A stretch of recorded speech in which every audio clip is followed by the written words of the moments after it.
In this video, I'm going to be covering how Team Liquid and Ninjas in Pyjamas are playing CCTV Clubhouse. First, let's talk about the default strategy. You reinforce construction cache wall, the single wall on red to prevent a line of sight from construction, the exterior CCTV walls to prevent attackers from holding long lines of sight from outside, and then also the single wall on rafters, again, exterior line of sight for attackers. Defenders then reinforce the bottom 4 garage walls so that if attackers want to lob utility onto rafters, they need to bring a hard breach to do so. And so defensively for a long time, what we've seen is Doc or Omai will play on rafters, and both will soak tons of utility. The Doc will just take a projectile and then overstem, and then the Omai will actually burn the utility with his magnets.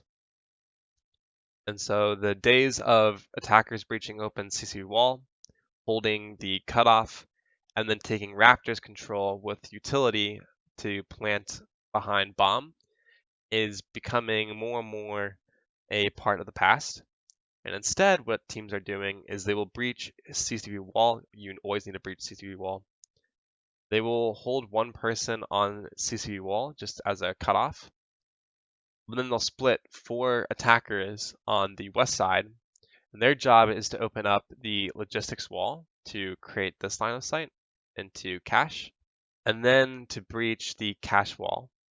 Ultimately, you just need this wall here in order to enable a default plant, which cannot be penalized from rafters. The issue that attackers have is there's a mini game that happens on this construction cache wall, which is that the defenders can impact trick the wall. So attackers often what they have to do is throw projectiles over the wall to burn ADSs, then a nade to prevent the impact trick or to remove denial on the wall, and then finally the attackers are able to hard breach the cache wall that they need to open. Team Liquid and Ninjas in Pyjamas, all the wiser, have started attacking this way and also adapted their defense to counter their own attack. And I think this is a very interesting idea, which is more true than it should be. And it's that the way a team attacks is often the counter strategy, or the way that a team defends is often the counter strategy to their attack. So what are both teams doing? The first thing that teams are doing is they're doing away with these 2 bottom garage walls. Basically, there's no point in reinforcing these walls because attackers aren't going to be lobbing utility into rafters. Rafters is too difficult to take anyway. We can move these somewhere else. So then what do attackers gain? Well, you can reinforce the logistics walls. And so this is kind of good because that forces the soft breacher, which normally moves through jacuzzi and then to logistics, to at least rotate the hard breacher over here as well. The thing is, LATAM brings all 3 hard breachers, Habana, Thermite, Maverick, when there's a Thatcher and Cade ban. Which is kind of curious because Maverick can open up any wall, Habana can open up any hatch. Regardless, like Thermite can open up this wall pretty quickly since his main job is to always open up CCTV. The other thing, so I mean, that just kind of slows down the attack, right? The other thing that the defenders are doing is they're moving this reinforcement over to construction. And this is again just to cause rotates because this wall is only good.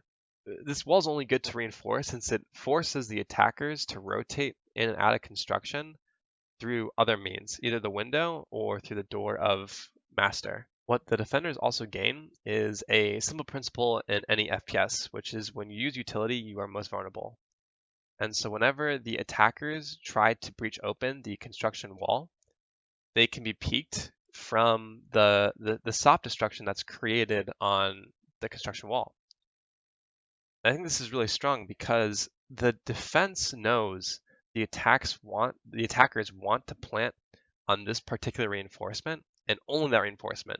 If the attackers open up this wall here, they still have to walk around and expose themselves to more angles than they're comfortable exposing themselves to than if they're able just to open up directly into this wall. I think we'll see this happen more and more on sites where there's a wall that needs to be breached and the wall next to it will just be opened up so it's difficult or you can be peaked while trying to hard breach or use stuns, etc. The other thing that I'm noticing both teams use is this particular shield here, which is facing this way. it's a better position too because these three reinforcements exist now. So if there's no hard breach that opens up these reinforcements, then, well, you can play here now.